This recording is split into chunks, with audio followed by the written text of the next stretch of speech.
예, 함께 살펴볼 말씀은 요한복음 1장 8절에서 18절까지 말씀입니다. 제가 읽겠습니다. 그는 이 빛이 아니요 이 빛에 대하여 증언하러 온 자라. 참빛 곧 세상에 와서 각 사람에게 비추는 빛이 있었나니 그가 세상에 계셨으며 세상은 그로 말미암아 지은 바 되었으되 세상이 그를 알지 못하였고 자기 땅에 오매 자기 백성이 영접하지 아니하였으나 영접하는 자 곧 그 이름을 믿는 자들에게는 하나님의 자녀가 되는 권세를 주셨으니 이는 혈통으로나 육종으로나 사람의 뜻으로 나지 아니하고 오직 하나님께로부터 난 자들이니라. 말씀이 육신이 되어 우리 가운데 거하심에 우리가 그의 영광을 보니 아버지 독생자의 영광이요 은혜와 진리가 충만하더라.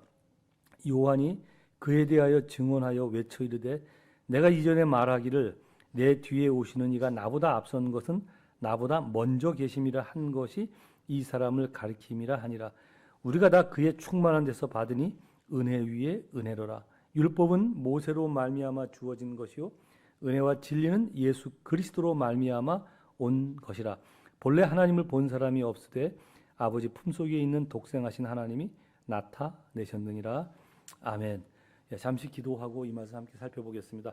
하나님 아버지, 오늘도 이 말씀 살필 때 은혜를 주셔서 요한이 기록한 말이 우리에게 쉽게 이해되어지지 않지만 우리에게 깨닫는 은혜를 주셔서 이 말씀을 통해 주님께서 우리에게 하시고자 하는 말씀들이 깨달아지고 알아져서 오늘도 한 걸음 더, 한 발짝 더 예수님을 아는 지식에 늘어날 수 있도록 축복해 주시옵소서. 감사하며 예수님 이름으로 기도드리옵나이다. 아멘. 제가 앞에 서야 되는 입장이라 몰래 수술을 할래도 할 수가 없어요, 그죠? 결국은 다 드러나게 되어 있습니다. 많은 분이 아시겠지만 어쨌든 제가 이 팔을 들어 올리는 힘줄이 여기가 있어서 이 팔을 들어 올릴 때 쓰는 힘줄이 그 회전근개라는 힘줄인데 그게 이제 파열이 됐어요. 그래서 그것을 이렇게 뼈하고 이렇게 잇는 수술을 했어요. 그러니까 한 4주에서 한 6주 정도까지는 이 팔을 들어 올리거나 쓰면 안 되거든요. 그러니까 한 4주 내지 6주 정도는 제가 이 불편한 모습을 여러분에게 계속 보여야 되고 또 여러 좀 장애가 있을 터인데 이해하시고 그렇게 용납해 주시면 감사하겠습니다. 그렇다고 뭐 4주 후에 딱 굳는다는 건 아니고 이걸 벗을 수 있는 그 팔을 묶어놓은 걸 벗을 수 있는 게 한 4주에서 6주 걸린다 그래요. 그 다음부터 한 6개월 정도는 또 무슨 뭐 훈련 이렇게 뭘 해야 치료를 받으면서 조금씩 이제 각도를 움직이는 각도를 늘려가야 그 힘줄이 완전히 뼈에 이렇게 부착이 된다고 그러더라고요. 여하튼 뭐 시간을 기다리면 되는 거고 여러분이 조금 불편만 참아주시면 감사하겠습니다.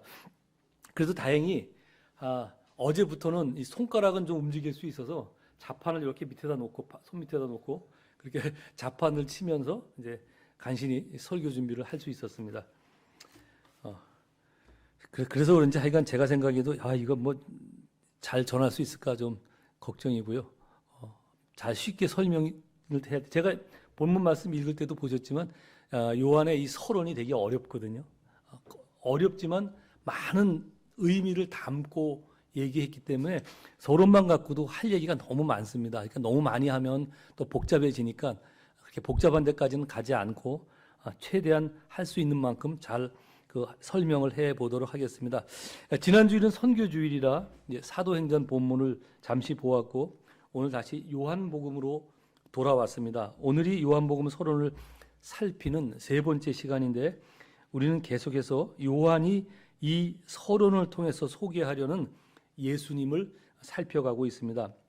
제가 요한이 소개하는 예수님이라 그렇게 표현을 했는데 그렇게 말한 이유는 내 복음서 저자가 각각의 독자에게 예수님을 그 독자에 맞춰서 어느 부분을 조금 더 이렇게 분명하게 설명을 하고 있기 때문입니다.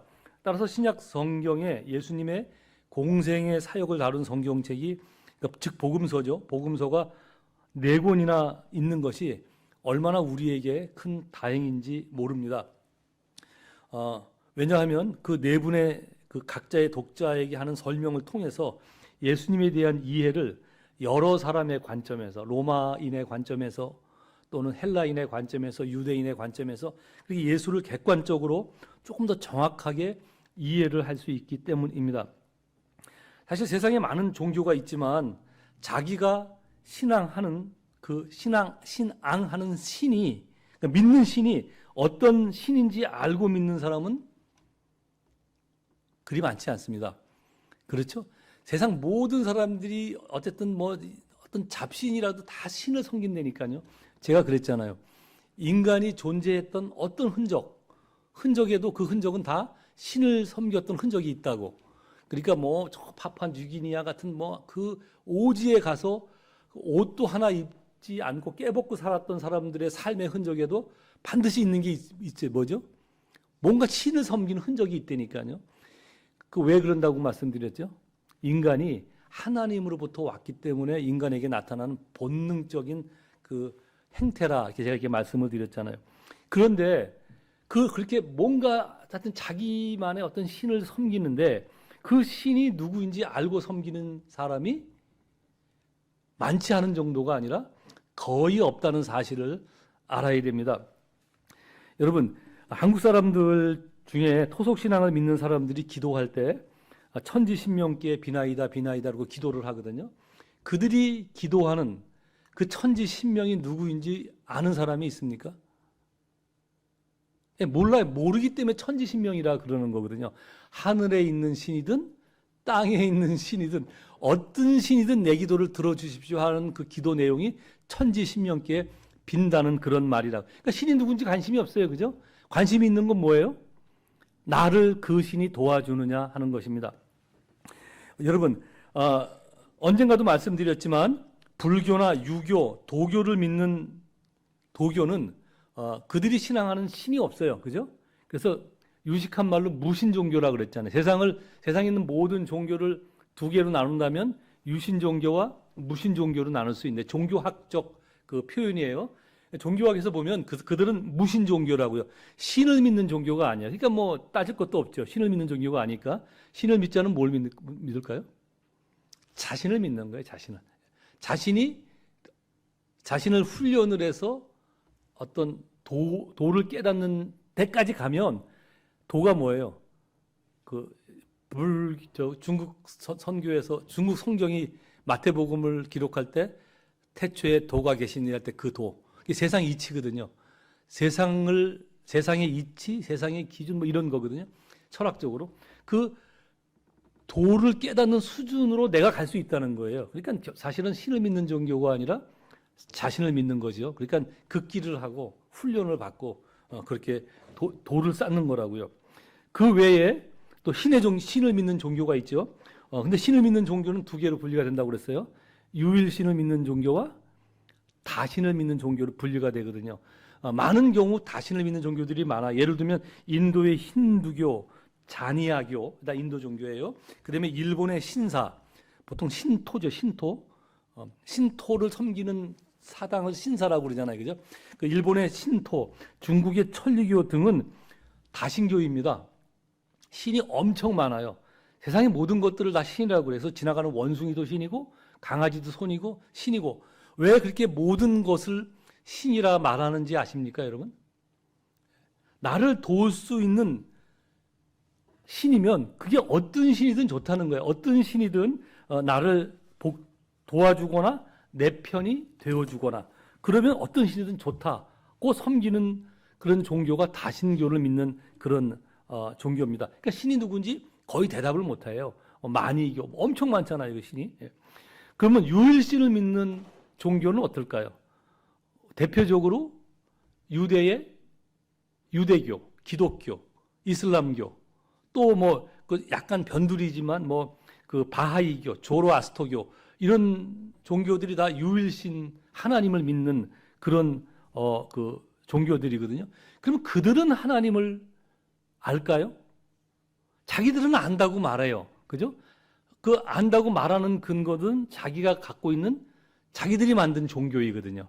그죠? 자기들이 만든 종교에 물론 기독교도 우리 기독교인들이 만들어 놓은 경전이긴 하는데 그 부분을 설명하면 조금 더 길어지긴 하지만 어쨌든 여하튼 자기들이 만든 종교를 통해서 하나님을 말하는데 제가 감히 그들이 말하는 하나님을 그들이 제대로 모른다라고 말씀을 좀 드리려고 그래요. 여기서요. 그런 이유는 뭐냐 하면 유일신이라 하면 세상에 딱 한 분밖에 안 계시는 신이 유일신이잖아요. 그죠? 그러면 유대교나 이슬람교나 기독교나 뭐 조로아스터교나 또 뭐 있죠? 바하이교나 이거 다 유일신이거든요. 다 같은 하나님이에요. 그러면 그들이 말하는 하나님은 한 분이어야 되지요. 같은 분이어야 되잖아요. 근데 문제는 다 다르거든요. 그게 문제란 말이에요. 다 다른 하나님을 얘기해. 다 자기가 유일신이라고 말하는데 다 다른 신을 얘기한단 말이에요. 그런 생각 안 해보셨어요? 예? 다 다른, 어떻게 다르냐? 물론 뭐 이렇게 생각할 수도 있어요. 예수님에 대한 복음서가 네 가지가 있듯이 유일신에 대한 종교도 여럿 있어서 하나님에 대한 다양한 설명을 하면 하나님에 대해서 좀 더 객관적으로 알 수 있지 않을까? 그렇게 생각할 수도 있어요. 이론적으로. 그죠? 근데 과연 그럴까 생각하면 전혀 그렇지 않습니다. 복음서는 종류가 네 가지지만 각 복음서가 말하는 예수님은 한 분이에요. 같은 분이라니까요. 예. 그가 세상에 왜 오셨으며 그가 세상에 와셔서 무슨 일을 하셨으며 그로 말미암아 구원을 얻는다는 것은 복음서 저자들이 다 똑같은 얘기를 해요. 그러니까 똑같은 분을 얘기하는 거예요. 단지 어느 부분을 예를 들면 뭐 마태복음 같으면 유대교인들을 대상으로 썼잖아요. 그러면 유대교인들이 그 알고 있는 구약의 그 메시아, 하나님께서 약속하신 메시아가 이 사람이야, 그 부분을 강조하거든요. 그래서 예수님께서 무슨 일을 기적을 행하시면 똑같은 기적인데 마태복음에는 이것이 구약의 어떤 말씀을 이루려 함이다, 이렇게 각주를 달거든요. 그러니까 이게 마태복음의 특징이라고요. 마가복음은 헬라인을 위해서 쓴 것이거든요. 헬라인들을 위해서 그가 하나님의 아들이신데 그가 와서 하나님의 뜻을 순종했어. 그렇기 때문에 세상 죄를 지고 간 거야. 그러니까 그가 와서 종으로서의 순종하는 일을 행하셨어. 그 부분이 마가복음의 주제거든요. 그 부분을 강조했다니까요. 그러니까 어느 부분을 강조하는 것이지 다른 예수를 말하고 있지 않는다는 사실이에요. 그렇다면 유일신교를 말하는 각 종교들은 어떨까요? 여러분 그것 아십니까? 기독교의 하나님과 이슬람교의 알라는 또 유대교의 야훼는 같은 신일까? 본인들은 같은 신이라고 말하지만 그들이 말하는 설명하는 그 하나님이 우리가 아는 그 하나님이 아니거든요. 서로 달라요. 어떻게 다르나 하면 여러분 코란이 말하는 그 알라, 우리 표현으로 하면 하나님이죠. 그 하나님은 세상을 창조하신 목적이 달라요. 알라가 세상을 창조하신 목적과 우리가 보는 성경에 하나님이 세상을 창조하신 목적이 달라요. 같은 사람인데 전혀 다른 목적을 얘기하고 있거든요. 또 하나 중요한 것은 죄에 대한 개념이 달라요. 전혀 제가 다 설명할 수가 없죠. 이 시간에 어떻게 다른지. 어쨌든 다르다는 것은 분명합니다. 그 다르다는 것, 분명한 다른 이유 때문에 그들이 예수를 인정하지 않아요. 죄가 무엇인지 분명히 알면은 예수가 필요한데, 그죠? 죄에 대한 개념이 다르기 때문에 이슬람은 예수를 인정하지 않는, 예수가 메시아일 필요가 없어요. 예. 그래서 예수를 인정하지 않는 거라고요. 그래서 비록 모세를 말하고 아브라함을 말하지만 그 모세와 아브라함을 있게 하신 하나님의 그 계획, 이것이 전혀 다르기 때문에 다른 하나님을 말한다니까요. 그 하나님을 말하는데 다른 하나님을 묘사하고 있단 말이에요. 그러니까 사실은 같은 하나님이 아니라는 사실을 우리가 알아야 돼요. 그 점에 있어서는 유대교도 마찬가지입니다. 기독교와 같은 구약 성경을 보지만 유대교는 구약에 기록된 오실 메시아에 대한 수많은 기록과 예언을 애써서 무시합니다. 여러분 아시겠지만 구약에 얼마나 많은 예수님에 대한 예언이 있습니까? 그가 베들레헴에서 태어나실 것, 그가 예루살렘에 입성할 때 나귀를 타실 것, 그죠? 그의 옷이 제비 뽑아 나눠 가질 것, 뭐 이런 등등 예수님께서 이 땅에 오셔서 메시아로서 하실 사역에 대한 것이 대부분 다 예언이 되어져 있어요, 그죠? 우리가 애써서 그것을 이거 예수님에 대한 예언이야 그렇게 이해를 합니까? 아니면 그냥 봐도 예수님의 예언이라는 것을 알 수 있습니까? 알 수 있잖아요. 우리가 아시다시피 이미 창세기에 보라 처녀가 잉태하여 아들을 낳을 것이요 그 이름을 임마누엘이라 하리라 그랬잖아요. 그러나 여러분 이 지구 역사상에 처녀가 잉태해서 아들을 낳는 경우가 있나요? 없잖아요. 그러나 후대에 지나고 와서 보니 처녀가 잉태해서 아들을 낳은 경우가 딱 한 경우 있죠. 예수잖아요. 그러니까 우리가 신약을 보면서 이것이 예수를 위한 예언의 말씀이었구나라는 것을 우리가 알잖아요. 안 그래요? 예, 맞아요. 예.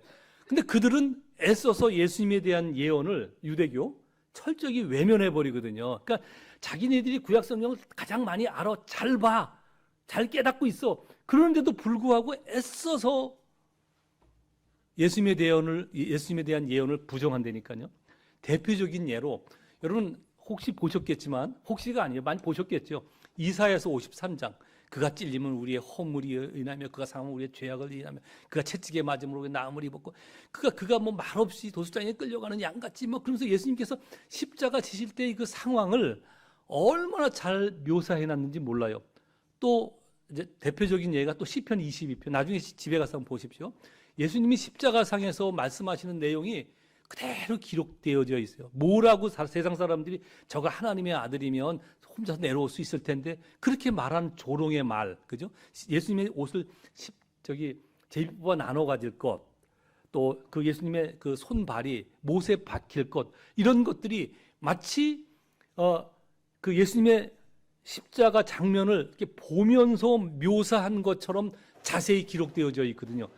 이사야서 53편 대표적으로 시편 22편.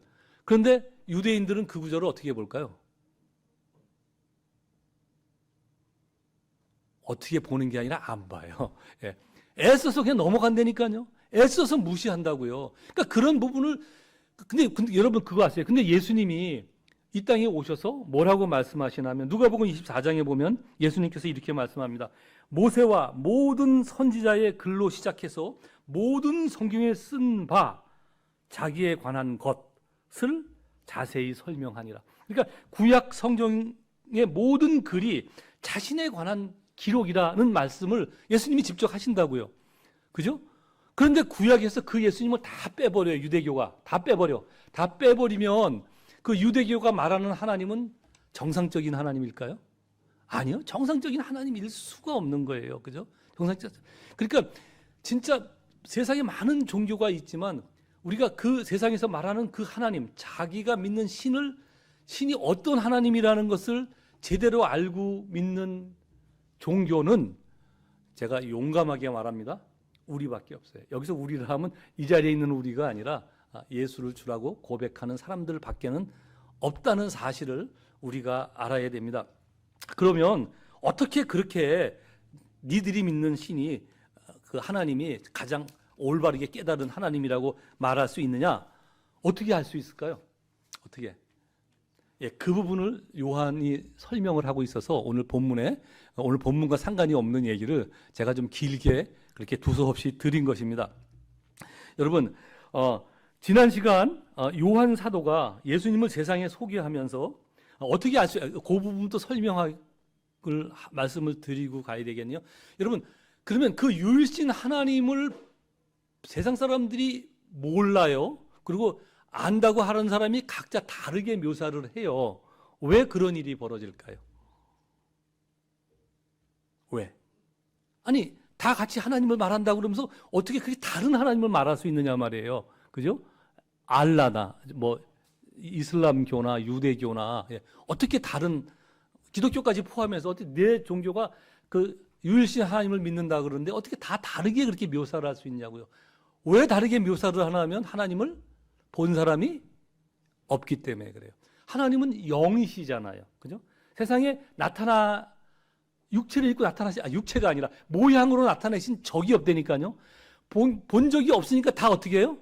나름대로 뭐 돌을 쌓아서 자기가 계시가 깨달아지고 어느 날 환상을 보고 뭐 이런 것을 통해서 자기가 봤다고 하는 부분을 쓴 것이거든요.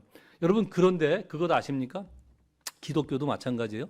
예수 열심히 믿고 뭐 기도 오래 하시는 분들은 환상을 본다는 사람들이 많잖아요. 그런 분들이 조심해야 될 부분이 그러는 거예요. 하나님이 다 극히 일부분을 보여주시는 것이거든요. 그러니까 그분이 말하는 어떤 하나님, 어떤 하나님의 나라 뭐 이런 것들은 다 극히 일부분이에요. 전체가 아니라고요. 그러니까 어떻게 그 사람의 그런 말들을 이해하면 우리가 손해를 보지 않나 하면 하나님이 누구신가에 대해서 말하고 있는 전체 성경에 비추어서 그 사람의 말을 이해하면 그냥 참고로 받아들일 수 있어요. 그죠? 하나님이 필요해서 그 사람한테 어떤 장면을 보여주신 것이거든요. 환상을. 근데 자칫 잘못해서 그가 본 환상이 전체인 것처럼 말하면 반드시 이단으로 빠지게 되어져 있어요. 예. 이단으로 빠지는 이유가 다 그거라니까요. 내가 기도 좀 했는데, 내가 방언을 좀 받아봤는데, 내가 통역을 좀 해봤는데, 하나님의 나라는 이래. 그러면 사람들이 다 그다음부터 성경 말씀 믿지 않고 다 그 사람 말에 휩쓸려 버리거든요. 그러면 그냥 막 휘몰라 쳐서 엉뚱한 데로 가는 거예요. 엉뚱한 데로. 그렇다고 구원 못 받는 건 아니지만 너무나도 긴 거리를 돌아 들어와야 되거든요. 긴 기간을 하나님이 허락을 하신다니까요. 그러니까 바보짓 하지 말아야죠. 그죠? 일부분을 보내준 거예요. 그렇다면 너희는 어떻게 하나님을 참 하나님이라고 믿어? 그 하나님이 요한이 뭐라고 설명하냐면 그가 하나님이신데 육신의 몸을 입고 이 땅에 오셨어. 그렇게 얘기하잖아요. 오셔서 오늘 본문 18절 마지막 절 뭐라고 얘기하죠? 18절 같이 읽겠습니다. 시작. 본래 하나님을 본 사람이 없으되 아버지 품속에 있는 독생하신 하나님이 나타내셨느니라. 여기서 나타내셨다는 말은 뿅 하고 이렇게 보여줬다는 얘기가 아니라 이 원어의 뜻이 설명하고 묘사하고 선언했다 그런 뜻이거든요. 그래서 나타나셨다고 표현하지 않고 나타내셨다고 표현한 이유가 그런 거예요. 예수님이 세상에 오셨어요. 그가 하나님이신데 하나님과 똑같은 의지를 갖고 하나님과 똑같은 뜻을 갖고 계시고 하나님과 똑같은 사역을 하실 마음을 갖고 이치를 갖고 계신 분이 그래서 요한이 그를 뭐라고 설명하고 있다고요? 로고스다. 설명을 했다고 그랬잖아요. 그 로고스가 그 당시 사람들은 그 만물의 이치, 만물의 근원 이렇게 그 생각을 했는데 요한은 거기서 한 걸음 더 나가서 그 만물의 이치, 그 만물의 근원이 그게 하나님이시다. 하나님 왜냐하면 하나님께서 세상을 말씀으로 창조하셨기 때문에 그래서 그 로고스라는 단어를 갖다 쓴 것입니다. 그러면 요한이 갖다 썼다고 세상 사람들이 어떻게 아느냐? 세상 사람들이 이미 그렇게 쓰고 있었기 때문에 요한이 로고스라는 단어를 갖다 쓴 거라고요. 단지 우리가 그 말씀을 로고스라는 말을 우리 언어에 없기 때문에 그것을 어떻게 하나님의 말씀이라고 하나님이 세상을 말씀으로 창조하셨는데 그 하나님의 말씀에는 단순한 말이 언어가 아니라니까요. 하나님의 창조의 의지가 그 안에 들어 있잖아요. 그러니까 창조하니까 그다음에 뭐예요? 보시기에 좋았더라. 말씀하신 대로 되었더라. 이렇게 토가 붙거든요. 그러니까 그 말씀은 하나님의 의지가 담긴 거고 하나님의 계획이 담겨 있는 거고 하나님의 창조 목적이 담겨 있단 말이에요. 그래서 태초에 그 말씀이 계셨다. 그 말씀 하나님의 의지도 그렇게 표현을 한 것이라고. 어쨌든 그 예수님이 그래서 결국은 그가 세상에 오셨잖아요. 오셨기 때문에 그가 오셔서 뭐라고 얘기해요? 나를 본 자는 곧 하나님을 보았다 이렇게 설명하거든요. 그러니까 우리가 예수를 통해서 하나님을 아는 거예요. 하나님의 뜻이 무엇인지, 하나님이 세상을 창조하신 목적이 무엇인지, 그죠? 하나님께서 인간을 구원하실 어떤 의지를 갖고 계셨는지, 그 인간을 구원하시기 위해서 하나님께서 긴 역사 속에서 어떤 일을 해오셨는지를 뭘 보고 알 수 있어요? 예수를 보고 알 수 있는 거예요. 그러니까 예수를 통해서 하나님을 정확하게 우리가 인지를 하니까 우리 나름대로 우리가 하나님을 가장 정확히 알고 있는 거야. 이렇게 제가 말씀을 드리는 거라고요. 근데 요한이 오늘 본문에서 그 하나님을 소개하면서 우리의 구원이 어떻게 시작되었는지를 설명하고 있어요. 물론 뒷부분에 가서 길게 그 부분을 설명하고 있지만 요한 서론에 아주 짧게 그 부분을 다 담아서 설명하고 있습니다. 그래서 오늘은 그 부분을 좀 살펴보려고 합니다. 우선 여러분 아시겠지만 그 요한이 뭐라고 설명하나 하면 5절과 6절 같이 읽도록 하겠습니다. 5절 시작. 빛이 어둠에 빛이 돼 어둠이 깨닫지 못하더라. 하나님께로부터 보내심을 받은 사람이 있으니 그의 이름은 요한이라. 네, 거기까지만. 네. 어둠이, 그러니까 빛을 빛으로 예수님이 이 땅에 오셨는데 그 빛은 라이트가 아니라 의가 무엇인지, 죄가 무엇인지, 하나님께서 계획하시는 심판이 무엇인지를 알게 하는 것, 그것을 이 땅에 빛으로 오셨는데 세상이 빛을 깨달았어요? 못 깨달았어요? 못 깨달았어요. 왜 못 깨달았을까요? 여기부터 우리가 그 전제를 알고 들어가야 돼요. 왜 못 깨달았을까요? 똑같은 이유거든요. 그런 경우가 세상에 없어요.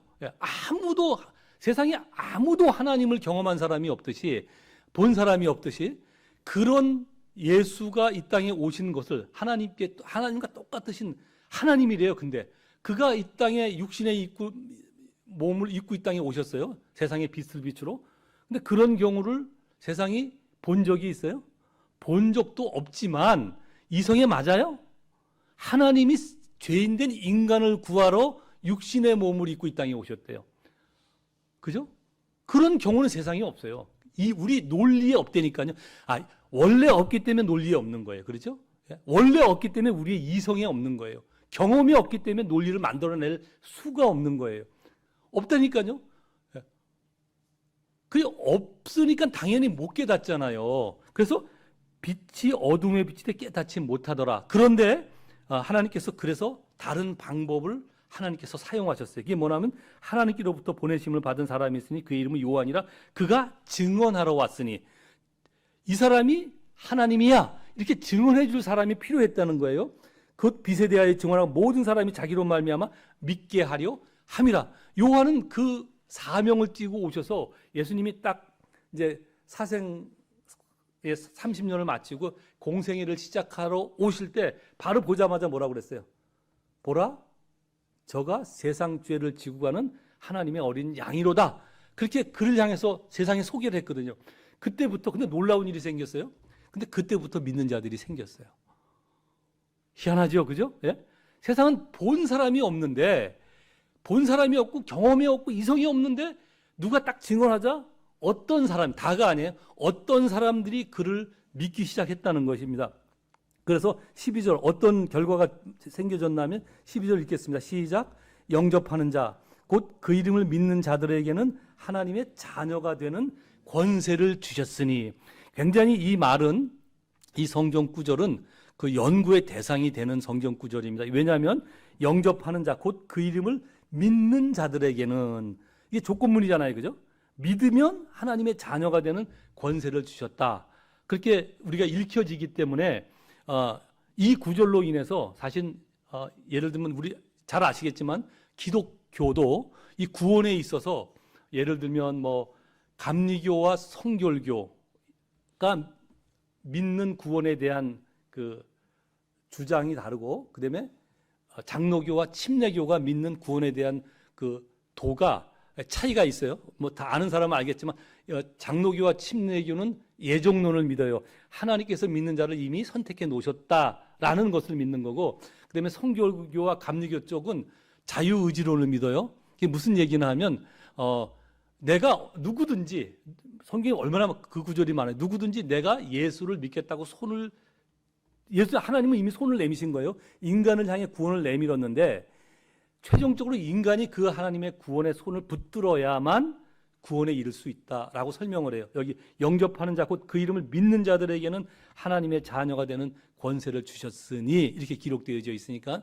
그리고 또 다른 그 예를 들면 자유의지론을 주장하는 사람들이 근거로 쓰는 구절들이 있어요. 예를 들면 이제 계시록 2장 같은데, 보라, 예수님이 문 밖에서 두드러니 누구든지 그 문을 열면 예수님이 들어가셔서 그와 더불어 먹고 마시리라. 그죠? 이렇게 쓴 성경 구절이에요. 그런 구절도 문을 내가 열어야만 그가 들어오신다는 구절로 그렇게 사용을 합니다. 물론 뭐 그럴 수도 있어요. 그리고 충분히 그런 것도 사실이고요. 그런데 놓치지 말아야 될 부분을 요한이 설명하고 있다는 거예요. 바로 이어서 뭐라고 해요? 13절에 이는 이가 뭐예요? 자녀가 되는 권세를 받은 자예요. 권세를 받은 이는 뭐라 계속 읽으세요. 시작. 혈통으로나 육정으로나 사람의 뜻으로 나지 아니하고 오직 하나님께로부터 난 자들이니라. 예, 이 구절을 자꾸 놓치고 있는단 말이에요. 그리고 아까 제가 예로 든 계시록 얘기도 하는데 그 계시록은 불신자를 향해서 한 말이 아니라고요. 누구한테 한 얘기예요? 소아시아 7교회 성도들한테 하는 얘기예요. 하도 뜨뜻미지근하게 믿고 예수를 믿는다고 말하면서 엉터리로 믿으니까 두드리는 거예요. 야, 나 여기 있어. 좀 내가 말하는 그 나를 좀 믿어봐. 믿는 성도들한테 한 얘기라니까요. 그러니까 불신자한테, 물론 불신자한테 어떻게 주어지나 하면 우리가 지금 요한이 설명하는 게 불신자한테 예수를 얘기해야 세상 사람들한테 예수를 얘기해야 아무도 예수가 누구인지 알 수가 없어요. 구조적으로. 왜요? 경험이 없고 본 적이 없고 논리 없고 이성이 없고 어떻게든 받아들일 수 없어요. 없기 때문에 증인을 세웠어요. 이 사람이 예수 하나님의 아들이시오. 메시아야. 이렇게 딱 증언하잖아요. 증언하면 누군가가 믿는 자들이 생겨나기 시작했어요. 그 증언 때문에. 말이 안 되잖아요. 논리 없고 이성이 없는데 믿어지기 시작했단 말이에요. 근데 지금 요한이 그렇게 믿어진 이유가 뭐라고요? 혈통으로나 육적으로나 사람의 뜻으로 나지 아니하고 오직 하나님께로부터 난 자들이다. 그런 얘기예요. 그럼 어떻게 하나님께로부터 난 자들이기에 예수님을 알아봤느냐 하는 얘기를 그 14절에 합니다. 14절 읽겠습니다. 시작. 말씀이 육신이 되어 우리 가운데 거하심에 우리가 그의 영광을 보니 아버지 독생자의 영광이요 은혜와 진리가 충만하더라. 예, 말씀이 육신이 되어 우리 가운데 거하심에 우리가 그의 영광을 보니 우리가 보니 봤어요? 그동안 봤는데 알았어요? 몰랐어요? 세상 사람들은 봤는데 알아요? 몰라요?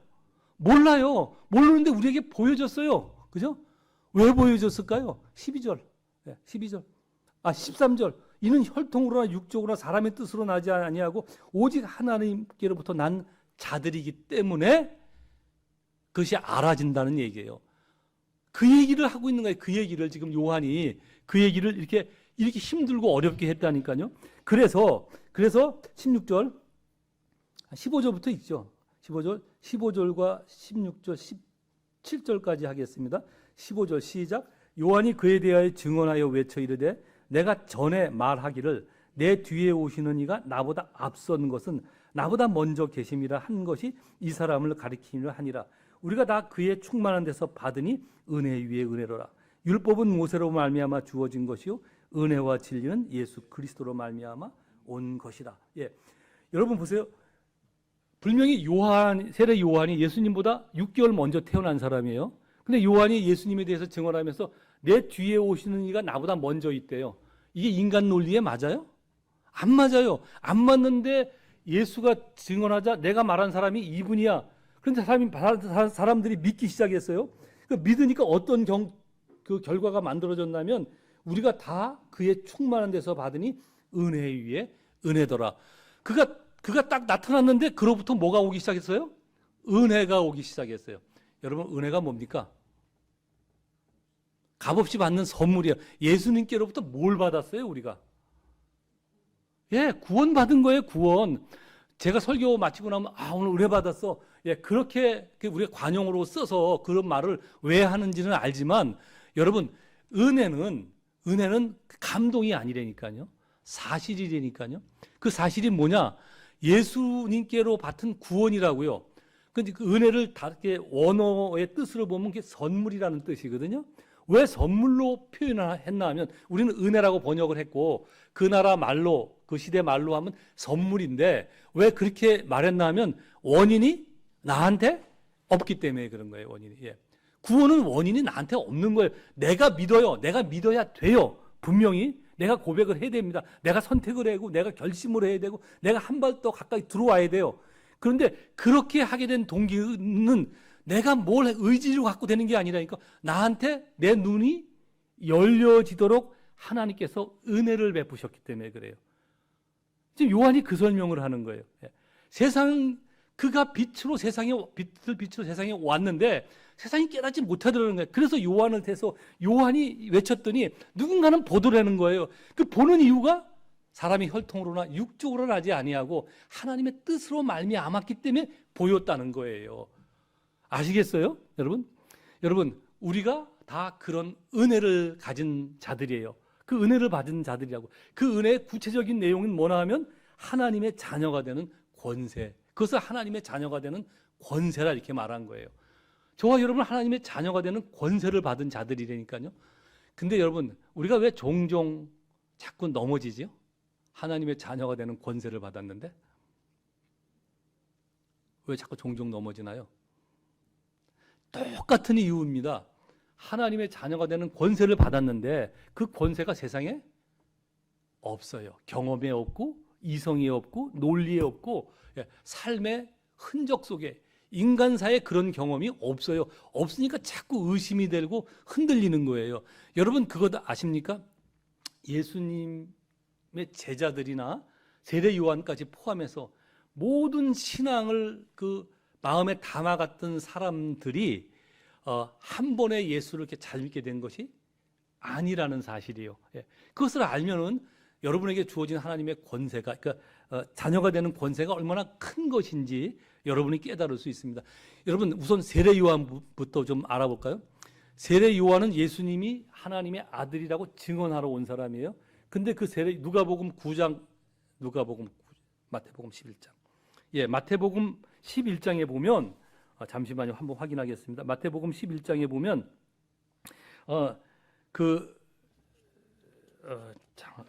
9장인지 14장인지 마태복음 11장에 보면 세례 요한이 마태복음 11장이면 언제쯤 되는 사건이냐면 예수님이 공생의 사역을 막 시작하고 나서 한 1년 반 정도 되었을 때예요.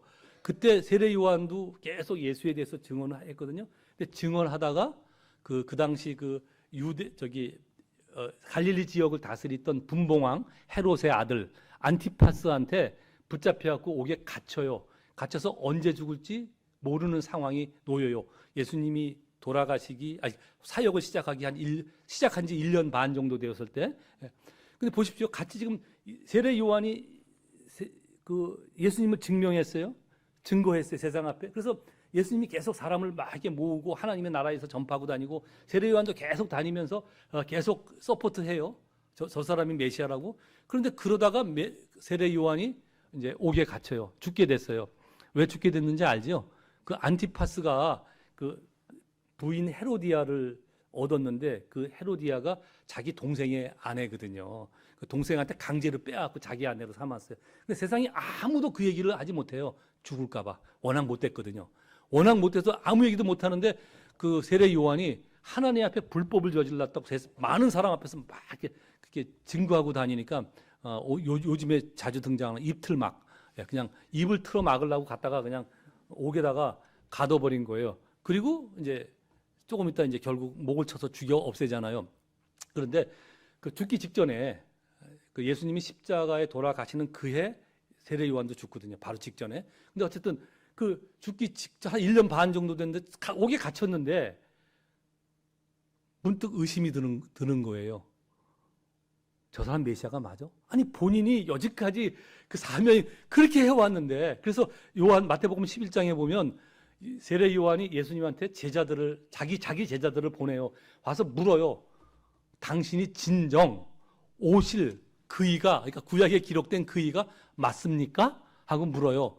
그렇게 딱 물었는지 그 마태가 그렇게 요약해서 기록을 했는지 모르지만 그게 얼마나 어처구니 없는 장면이에요. 어떻게 이런 일이 이해가 돼요, 안 돼요? 여러분이 이해를 하셔야 돼요. 우리도 똑같기 때문에. 그거 왜 이해를 못해요? 저는 얼마든지 이해가 되는데. 예? 그 요한은 왜 흔들렸을까요? 똑같은 이유예요.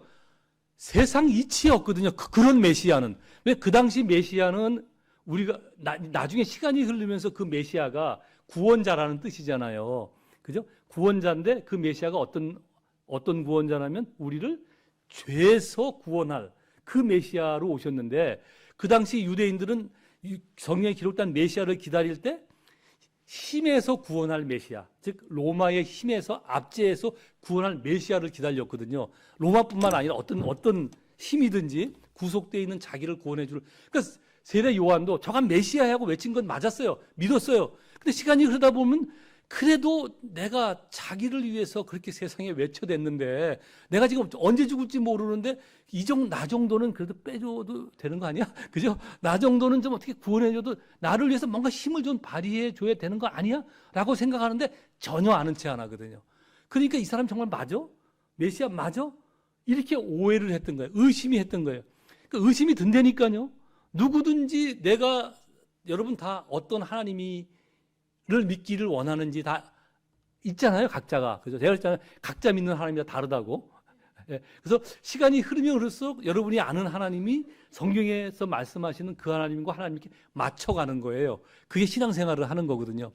근데 거기서 열심히 맞춰가는 사람들은 신앙의 그 수준이 상당 부분 올라갑니다. 그래서 여러분, 우리는 신앙이 자라나는 거예요. 거듭 태어난다고 말한다는 것은 신앙이 자라나야 함을 말하는 거거든요. 근데 우리 한때 맨날 뭐만 외쳤어요? 구원의 확신. 구원의 확신만 외치니까 엉뚱한 신자들이 되는 거예요. 구원의 확신은 있어요. 근데 그 신앙을 키워나가지는 못하니까 구원의 확신을 경험한 자기의 시각에서 보는 하나님, 그 하나님은 능력의 하나님이거든요. 그러니까 자기가 기도하면 막 그냥 구름이 움직여야 되고, 내가 기도하면 내 모든 그 어려운 환경이 확 바뀌어야 되고, 내가 병 걸렸을 때 기도하면 병이 확 한순간에 나야 되고, 그죠? 내 자식이 뭐 기도하면 그냥 확 대학에 붙어야 되고, 막 죄다 이런 하나님을 그리거든요. 근데 실제 하나님이 그래요? 안 그러니까 점점 다 실망하는 거예요. 누구처럼? 세례 요한처럼. 그러니까 너무 정당한 거예요. 세례 요한이 실망한 건 너무 정당한 거라고요. 여러분, 그 예수님 뭐라고 대답을 하시죠? 그 세례 요한의 제자들한테 가서 말해. 눈먼 자가 눈을 뜨고 걷지 못하는 자가 걷고, 그죠? 못 듣는 자가 듣는다 말해라. 그 얘기는 유대인들이 말하는 알고 있는 바가 그것이었거든요. 오늘날에는 뭐 좀 다르지만 그 시대는 보지 못하는 자가 보고 걷지 못하는 자가 걷고 문둥병자가 치료되고 이런 것들은 오직 하나님만 할 수 있는 영역이라고 다 알고 있었거든요. 그러니까 가서 그거 얘기하고 가서 전에 네 눈으로 봤잖아. 그럼 뭘 얘기하는 거예요? 그가 내가 하나님으로 온 거 다 봤잖아. 여러분, 그래서 세례 요한이 그 예수님의 말씀에 설득이 됐을까요, 안 됐을까요?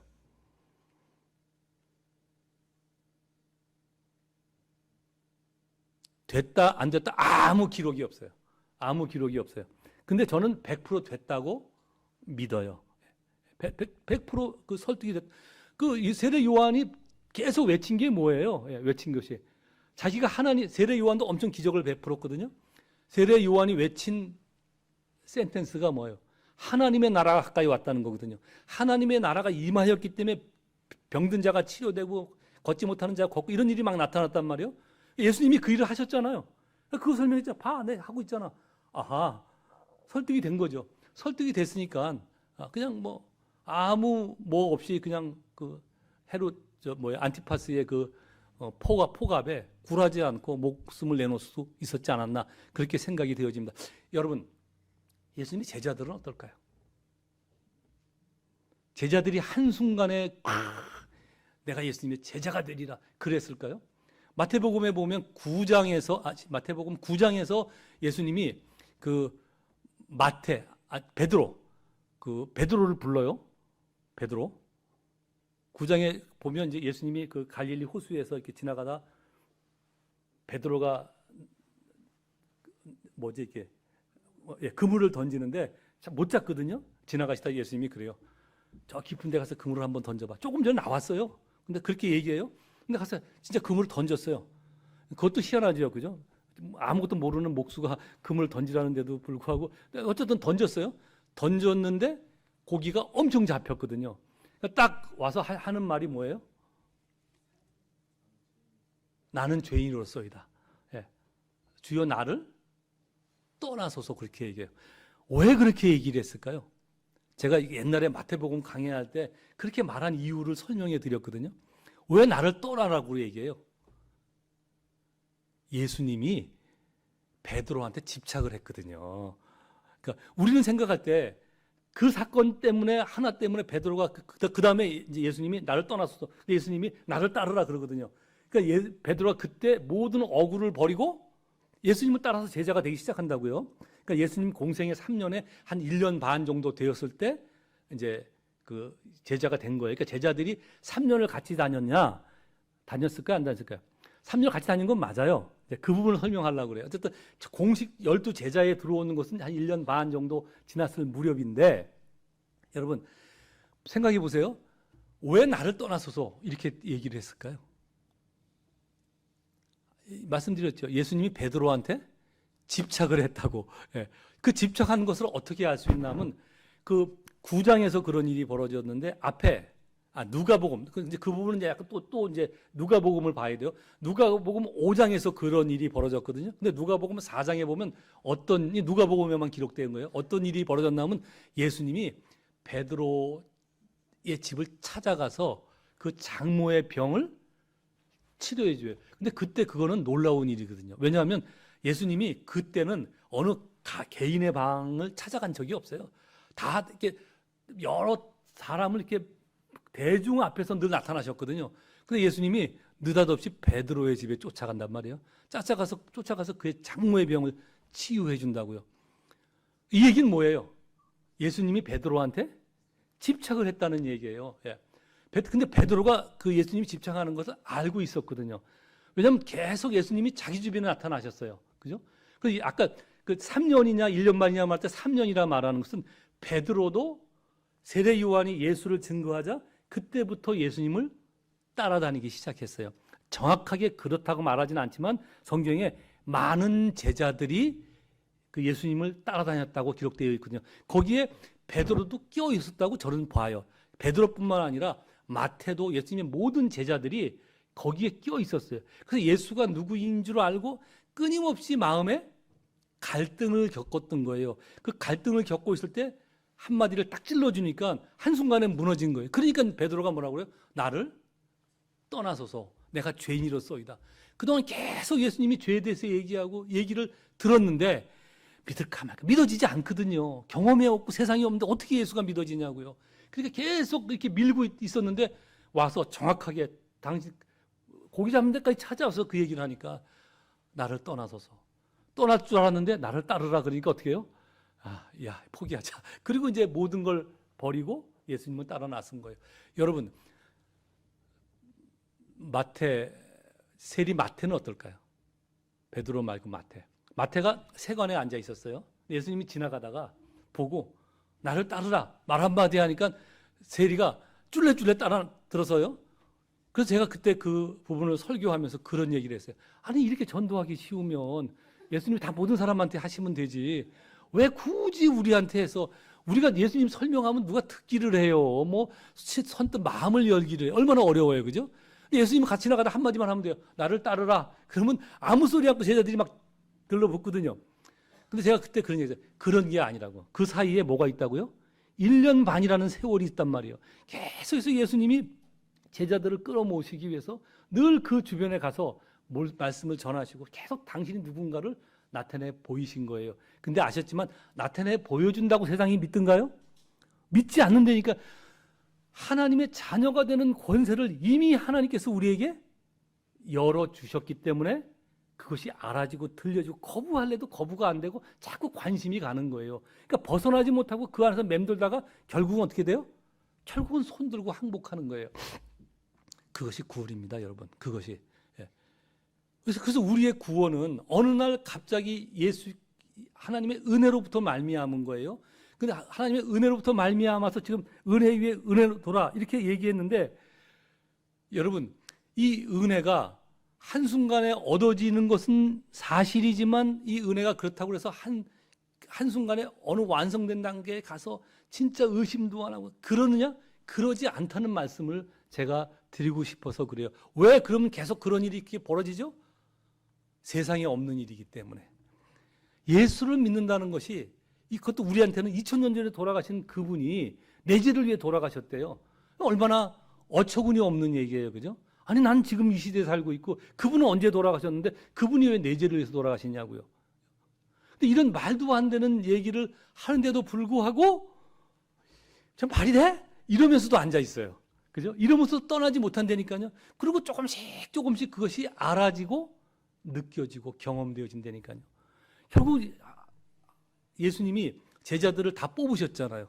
제자들을 뽑아놓고 이제 1년 반을 데리고 다니시는데, 데리고 다니면서도 끊임없이 예수님이 그 작업을 하거든요. 마태복음에 보면 그 오병이어의 사건이 7장에서 벌어져요. 하나님께서 제자들을 모아놓고 이 많은 사람들한테 이 물고기 2마리, 보리떡 5개를 너희들이 나눠주라, 그렇게 시키면서 그렇게 하신 이유가 있더라, 그렇게 기록이 되어 있어요, 마태복음에. 예. 그 이유가 뭐예요? 예, 제자들로 경험하게 하신 거거든요. 제자들로. 예. 제자들 그 바로 앞에 그가 생명의 떡이다, 이렇게 말씀을 하셨는데, 그 생명의 떡이 메마르지 않는다는 것을 보여주기, 나중에 깨닫게 하려고 그 오병이어 사건은 17장에 벌어진다고요. 그리고 한 17장, 20몇 장? 가면 칠병이어의 사건이 또 나타나요. 칠병이어의 사건이 사람들은 뭐 한 번인데 2번 기록했다. 전혀 아니에요. 2번 기록이라고요. 분명하게 2번을 기록했다고요. 그걸 어떻게 알 수 있냐? 마태복음에 보면 예수님이 뭐라고 말씀하시냐면, 칠병이어를 일으키기 전에 그 아직도 칠병이어의 사건을 일으키고 난 다음에 아직도 깨닫지 못하겠느냐, 이렇게 얘기해요. 아직도 깨닫지 못하겠느냐. 그러니까 예수님의 관심이 어디 있어요? 어떻게 하든지 그 제자들을 진짜 믿게 하려고 그 열심히 예수님이 애쓰고 노력하셨다는 거예요. 그러면 그 제자들이 그래서 3년 차에 대해서는 완성이 됐을까요? 그 완성이 된 결과가 딱 나타나잖아. 예수님이 십자가에 달려 돌아가시자 제자들이 어떻게 해요? 그 12명 중에 6명이 어부예요. 예. 나머지 6명도 어부일 가능성이 몇 명은 더 있어요. 근데 기록에는 없지만, 예, 근데 6명이 뭐라고 그러고 톡이나 하면, 나는 물고기나 잡으러 가겠노라. 예. 그리고 그냥 저 베세다라는 그 동네로 다 튀어버리거든요. 근데 예수님 또 거기까지 찾아가세요. 그죠? 부활하셔서 거기까지 찾아가셔서 그 제자들을 또 부르시잖아요. 그러니까 이 지난한 이 과정이 있어서 신앙이 완성되어져 가는 거예요. 왜 그럴까요? 왜 그렇게 하나님은 어려운 일을 하실까요? 우리가 인간이기 때문에. 인간이기 때문에 그렇다면, 우리가 인간임을 그가 너무 잘 아신다니까요. 그래서 그가 육신의 몸을 입고 이 땅에 오신 거예요. 우리가 인간이 아니라면, 그냥 세상의 조물이라면, 세상의 물질이라면 한 번에 나무 만들어 놓으시면 나무 배반하지 않잖아요. 그죠? 여러분이 산에 대해서, 산에 봄 되면 막 꽃이 피고 막, 그 산에 대해서 야, 기특하다, 똑똑하다 그래요? 안 그러잖아요. 그렇게 말할 이유가 없어요. 그건 그냥 프로그램화 돼서, 그죠? 일조량이 맞으면 시간 되면 하는 거예요. 그 안에 생명만 있으니까, 이 생명이 있으니까 하는 거예요. 그죠? 꽃이 피고 나무가 맺히고 그러는 거예요. 근데 사람은 안 그러거든요. 예. 인간은 하나님이 창조하셨는데 스스로 무엇인가 선택하고 결정하는 인격체를, 하나님과 동일한 인격체를, 하나님의 흔적이죠. 흔적이 남아있는 인격체를 넣어주셨기 때문에 인간은 그렇게 어려운 존재라고요. 그래서 제가 성경을 늘 말할 때 그런 말, 성경은 하나님에 대한 말씀이기도 하지만 이 성경은 인간이 누구인가에 대한 말씀이기도 하다고. 성경을 보면서 하나님이 누구인가를 깨달아야 되지만 반드시 인간이 누구인가를 깨달아야 돼요. 그것을 못 깨달으면 여러분이 성경을 잘못 보는 거라니까요. 인간이 누구인가를 깨달아야 됩니다. 여러분, 하나님이 우리같이 부족한 자에게, 우리같이 의심 많고, 우리같이 믿었다가 포기하고 끊임없이 이러한 삶을 사는 우리에게 하나님께서 은혜를 베푸셨어요. 그 은혜가 뭐냐? 하나님의 자녀가 되는 권세를 우리에게 주신 거예요. 그래서 세상이 이 권세를 이기지 못하기 때문에 우리가 눈이 뜨여서 독생자의 영광을, 그 하나님의 영광을 보기 시작하는 거예요. 그죠? 보니 독생자의 영광이요 은혜와 진리가 충만한 것이 조금씩 보이기 시작하는 것입니다. 여러분, 그러므로 여기서부터 인간의 열심이 강조되어야 되는 거예요. 믿는 것에는 인간이 보탤 게 아무것도 없어요. 그죠? 그것이 하나님의 은혜거든요. 그것이 뭐라고 그래요? 혈통으로나 육적으로 사람의 뜻으로 나지 아니하고 오직 하나님의 뜻으로 난 것이에요. 그러나 뭔가 조금씩 깨달아지고 알아지는 다면, 여러분이 여기서 포기하지 못하고 교회를 도망가지 못한다면 여러분은 이제 스스로 한 걸음 한 걸음 자꾸 들어오시려고 애를 쓰셔야 돼요. 그래야 자꾸 조금 더 열리거든요. 그죠? 조금 더 많이 깨닫는다고요. 조금 더 성경을 보려고 그러고, 조금 더 하루에 1분이라도 기도하려고 애를 쓰고, 하루에 한 건이라도 어떤 것을 결정할 때 내가 하나님의 아들로서 하나님의 주권을 믿는 자로서의 어떤 결정, 아무것도 아닌데, 그죠? 아무것도 아닌데 그게 사실은 모든 인간 삶의 근본이거든요. 누가? 하나님의 백성에게는. 그렇게 결정하는 거예요. 저기를 갈까 말까, 저 사람을 만날까 말까. 그죠? 이것도 다 하나님의 백성으로서 예수 그리스도가 이 땅의 주권자임을 믿는 자로서 결정을 하는 거예요. 어느 것 하나도. 여지까지 내 경험은 이거일지라도 어느 날 무엇이 깨달아지면 결정을 바꿀 수 있어야죠. 그죠? 누가 뭐래도 나는 이렇게 살아왔으니까 내 결정대로 갈 거야. 하나님의 백성은 그러면 안 되는 거예요. 그죠? 무엇을 향해 가는 거예요? 그가 주권자임을 향해서 가는 거잖아요. 그것을 믿고 그 안에서 신앙이 자라나가는 거잖아요. 그죠? 그 자라나갈 수 있는 이유가 있어요. 그가 우리에게 하나님의 자녀가 되는 권세를 주셨기 때문에 그런 일이 벌어지는 거예요. 우리 안에서. 요한 사도가 그 부분을 우리에게 설명해 주고 있습니다. 이제 그 권세를 받았으니까 내 안에 그런 권세가 있다는 거. 권세가 있기 때문에 깨달을 수 있고 당당히 하나님 앞에 요구도 할 수 있는 거거든요. 하나님, 좀 더 내가 하나님을 알기 원합니다. 깨닫게 해주세요. 알게 해주세요. 그죠? 구하라. 구하면 주실 것이요. 그랬잖아요. 그래서 그 기도를 할 수 있는 거예요. 우리에게 권세가 있으니까. 마귀를 물리칠 권세가 있으니까. 그죠? 하나님을 따라 나설 수 있는 권세가 있으니까 하나님을 좀 더 알아갈 수 있는 거라고요. 이 권세가 주어졌는데 안 하면 누구 잘못? 하나님 핑계 대지 마시라고요. 그죠? 우리에게 권세가 있습니다. 이제부터는 우리가 스스로 한 걸음 한 걸음 더 하나님을 향해서, 그죠? 하나님의 백성답게 살기 위해서 애쓰고 노력하는 삶이 우리에게 있어야 됩니다. 그 이유는, 그 근거는 우리에게 하나님의 자녀로서의 권세가 있기 때문이다라는 사실을 분명하게 알아서 그 권세를 가진 자답게, 가진 자로서 권세를 누리며 사는 저와 여러분 되어지기를 간절히 소망합니다. 아멘. 기도하시겠습니다. 거룩하신 아버지 하나님, 오늘 요한이 자신의 복음서 서론에 기록한 예수님에 대한 소개를 깨달았습니다. 그가 예수님을 세상에 소개하며 그가 구세주로 왔지만 세상이 그를 깨닫지 못하였고 또 그러나 증언하는 사람에 따라 그를 믿는 사람이 나타났는데 그 믿은 이유가 사람으로부터 되는 것이 아니라는 사실을 분명하게 우리에게 전했습니다. 아버지, 그 사실이 하나님의 자녀가 되는 권세라는 것을 오늘 깨달았으니 이 권세가 있음을 분명하게 알고 삶의 모든 영역에서 그 권세를 누리며 살 수 있도록 축복해 주시옵소서. 매일 한 걸음 한 걸음 더 그 권세를 사용해서 하나님의 자녀다워지는 노력을 할 수 있도록 도와주시고 악한 세상에 유혹되지 않기 위해서 그 권세를 잘 사용할 수 있도록 축복해 주시옵소서. 예수님 이름으로 기도드리옵나이다.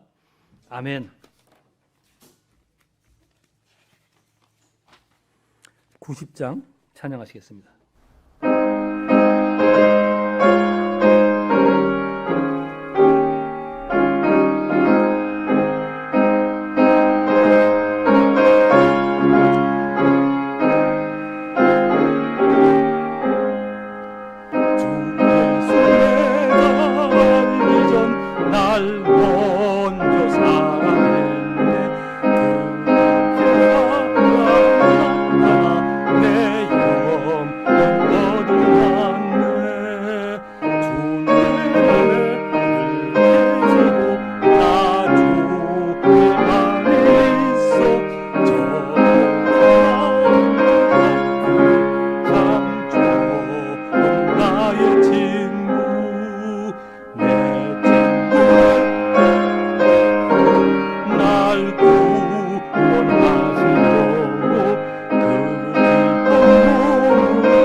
한국에 계시는 그 김승한 이재은 집사님 가정에서 부활절 때 또 우리 그 식사 맛있게 만들어 먹으라고 또 목조 헌금을 보내주셨습니다.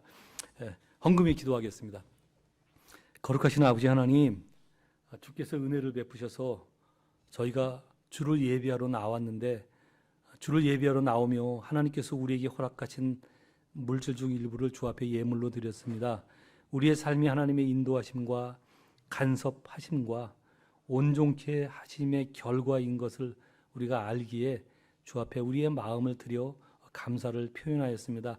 하나님 아버지, 이 모양 저 모양으로 주 앞에 그런 예물을 드린 하나님의 귀한 자녀들 머리머리를 축복하여 주셔서 아버지 하나님 그의 삶에 하나님의 인도하심과 또 간섭하심과 온종케 하심을 더 많이 깨닫고 경험하고 누릴 수 있도록 주께서 축복해 주시옵소서.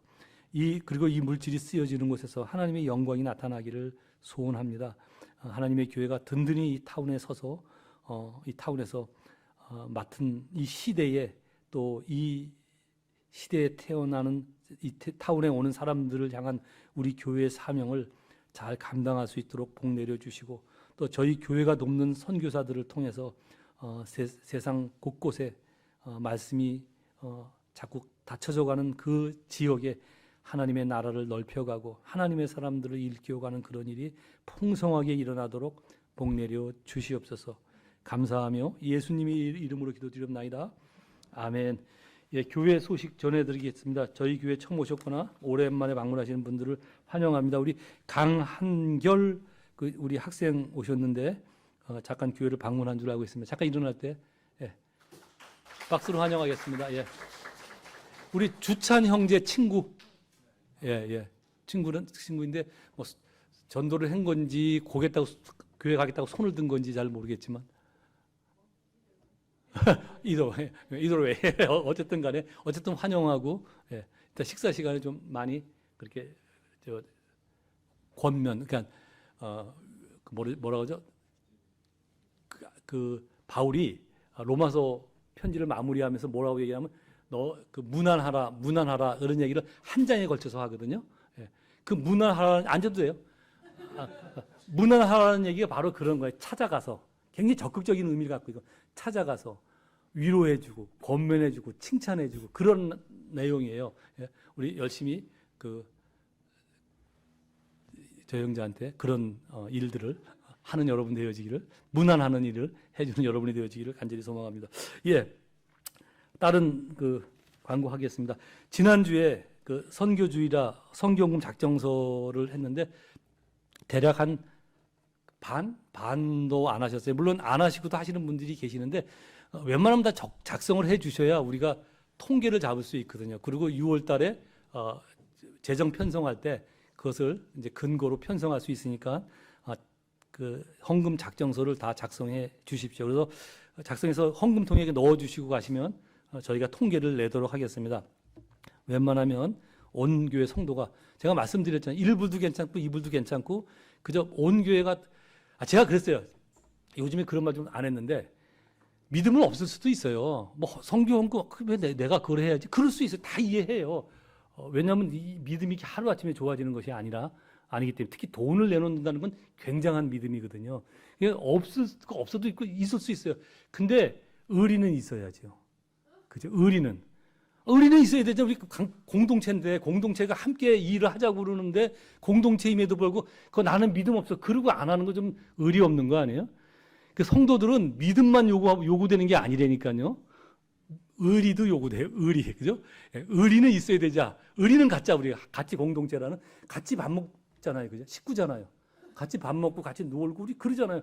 근데 공동체가 뭘 하라고 그럴 때 꼭 이게 꼭 믿음이 없어서 안 할 일인가? 한번 생각을 해 보시라고요. 그죠?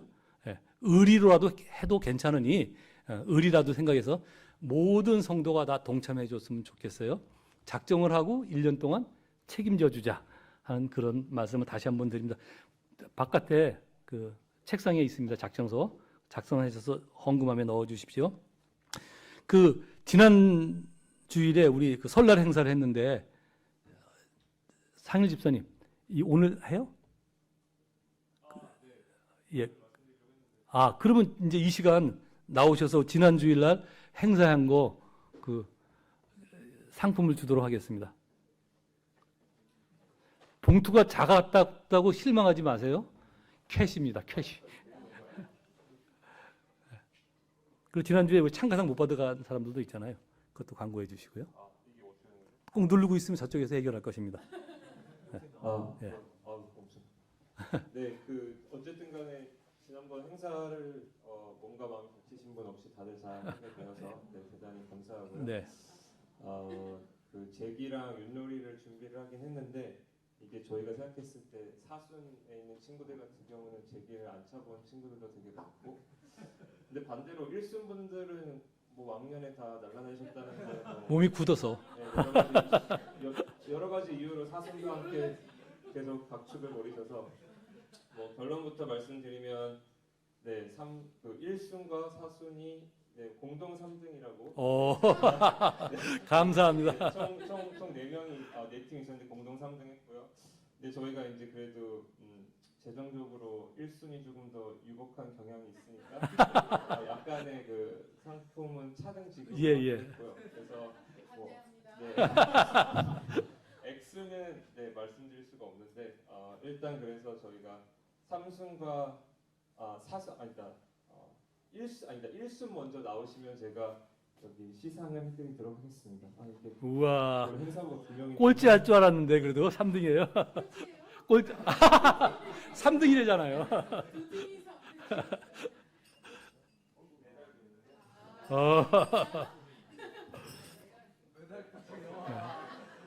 우리 할 거 확실하게 합니다.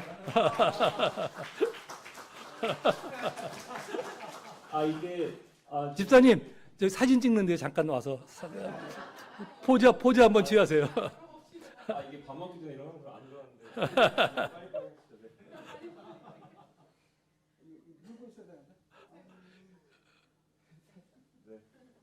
네, 그리고 3등 저기 사순. 네. 이게 캐시입니다, 캐시. 아쉽게도 새 돈은 아닌데 뭐 미국에서 새 돈을 이것도 쉽지가 않을 잠깐만요. 이거 있어가지고 써야 돼가지고.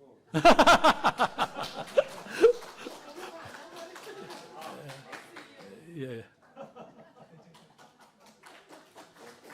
그리고 2등이 이순이요.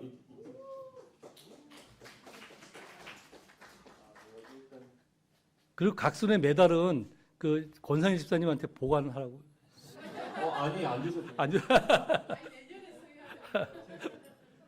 그게 그래서 이게 사실 키시를 드린 이유가 뭐 커피를 사셔도 커피를 사주셔도 되고 뭐 순모임 때 모종에 도움이 되고, 그다음에 1등은 저희 순이요.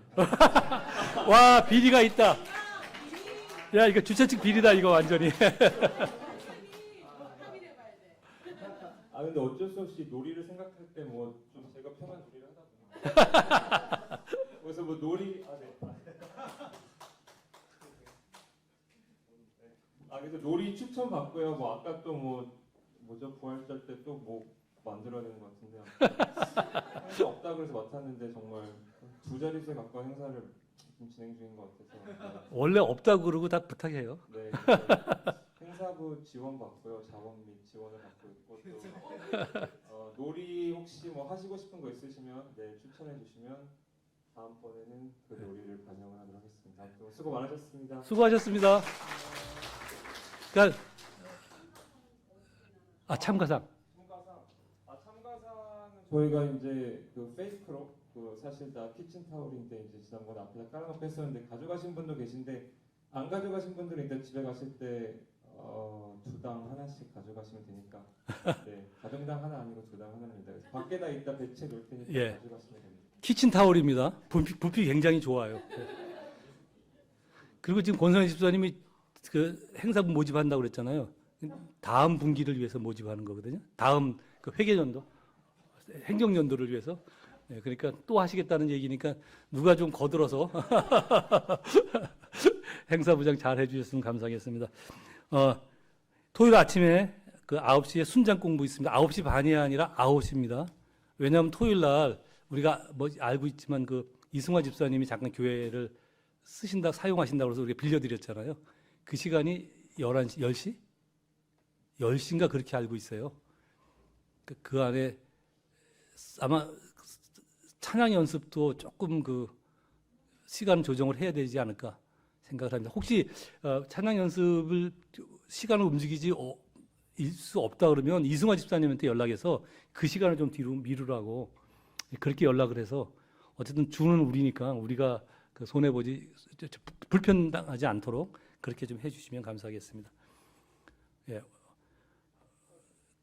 어쨌든 순장성역 공부는 9시에 있겠습니다. 성경 찬양팀만 연습 좀 조정을 해주시면 감사하겠습니다. 오늘 팀교 음식은 삼순에서 제공합니다. 다음 주일은 이승화 고민진 집사님 가정에서 제공해 주십니다.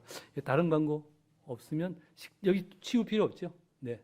그러면 다 같이 일어나셔서 우리 폐 찬송한 후에 축도하고 예배를 마치도록 하겠습니다.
지켜주신다.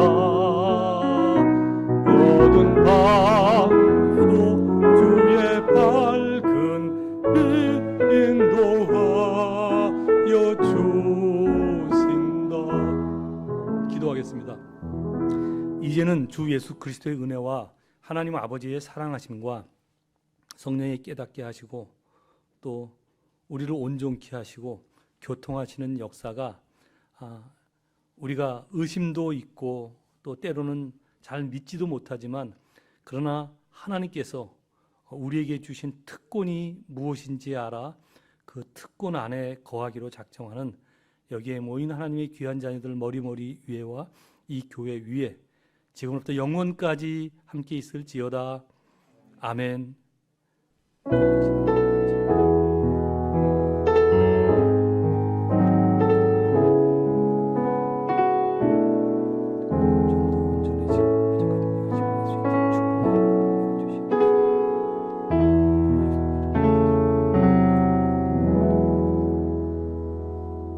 예배를 마치겠습니다. 주변 분들과 인사 나눠 주십시오.